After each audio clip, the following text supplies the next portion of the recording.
SourceFedNerd. I'm Trisha Hirschberger, and today we are going to discuss a phone that many consider to be the best Android smartphone out there. And I have to say, it's kind of hard to disagree. Let's tech and spec the HTC One. Now, when it comes to design, the One gets top marks. It's absolutely gorgeous. And each unit takes 200 minutes to make using a technique called zero gap injection molding. It's roughly 5.5 inches by 2.5 inches and weighs 5.4 ounces. And while it does seem a little bit heavy, it feels 100% sturdy. Pair that shell with Gorilla Glass 2, and that's completely worth the extra weight. I mean, you can like throw it against the ground. No, I'm just kidding, don't do that. Now, my only design qualms are that the power button, which doubles as an IR blaster to control your TV, cool, is a little bit too flush and kind of hard to find in a pinch. Also, at the bottom of the phone, you'll see an HTC logo, a back button, and a home button. Now, I really want the HTC logo to be another button, but that's just a matter of personal preference. I'm not crazy that I have to hold down or double tap the home key to access Google Now and recently used apps, respectively, but overall, this design is awesome. Moving on to the 4.7-inch 1920 by 1080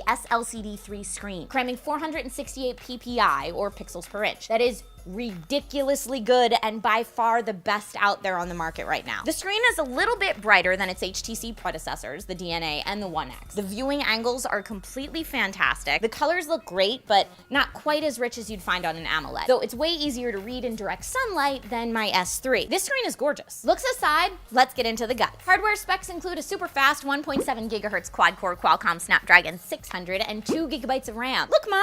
No lag, not at all. Internally, you're looking at 32 or 64 gigabytes of memory with no expandable SD slot. That's the sacrifice for that sexy bod. Connectivity includes Bluetooth, NFC, a micro USB/MHL port, DLNA, and don't forget that IR blaster. Cool stuff. Now, I'd like to see that 2300 milliamp non-replaceable battery be a little bit larger and replaceable, but I've been messing with it all day, every day this week, and it gets me through the workday just fine. The front-facing camera is a 2.1 megapixel, 88-degree wide-angle camera, so your selfies have more background than you in them, and that's a good thing. Now, the rear camera, that's where things get real interesting. HTC has proclaimed that higher megapixels does not a better camera make. They instead give us ultra pixels, larger pixels that can capture more light. Less pixels, but larger. They gave the camera its own dedicated processor chip, the aperture is f2.0, and optical image stabilization. All this to ensure that users, quote, get fantastic pictures and videos in low light, but they can capture sharp action shots without a flash. I put it to the test and used some of the bajillion filters that come stock.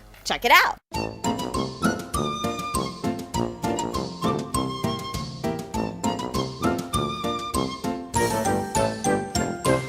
Now let's move on to some sweet vids I took at the office. Slow-mo style.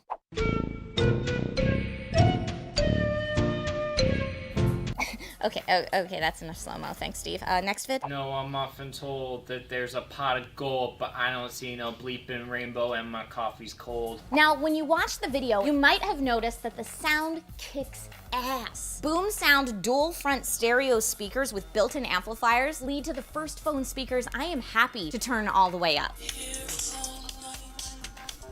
Do you hear any distortion? Because I don't. And the audio recorded by the mic, well, both mics, is great too. HTC One's HDR mic also has dual built-in microphones that can lessen excessive background noise. So I tried it out in the office. Curious Oh, they were fucking friends. are a good snack. Yeah, exactly. They weren't getting in trouble. Because That's because nobody they're said whole anything. grain. Right. Yeah. Because they're small and they make me feel like a giant. I mean, I can still hear Joe and Meg, but to be fair, they are really loud people sometimes. And the dual mics are really cool when you think of being on the phone with someone in a loud place, but they can still hear you and not everything around you. Software-wise, the One is rocking HTC's proprietary UI, Sense 5.0. And while it'll take too long to get all the way into Sense 5.0 and what it offers, the biggest difference is Blink Feed, the Windows Phone-like default homepage featuring your social and magazine feeds all up front. So technically, there's no need for widgets. I personally love widgets, so it didn't really do it for me, but it sure looks pretty. Overall, I'd say the HTC One is a freaking beast and crazy competitive with what's in the market right now, especially because you can buy it for as low as $99 with a 2-year contract. So what do you think? Does HTC have a winner with the One? Let us know in the comments down below. Don't forget to like and subscribe if you haven't already. You can click this annotation to see all of our other videos. You can go to our blog and read all our typed out stuff. There's just so much to do. I'm Trisha Hirschberger, and I'm gonna go take some more fun videos. Check Twitter.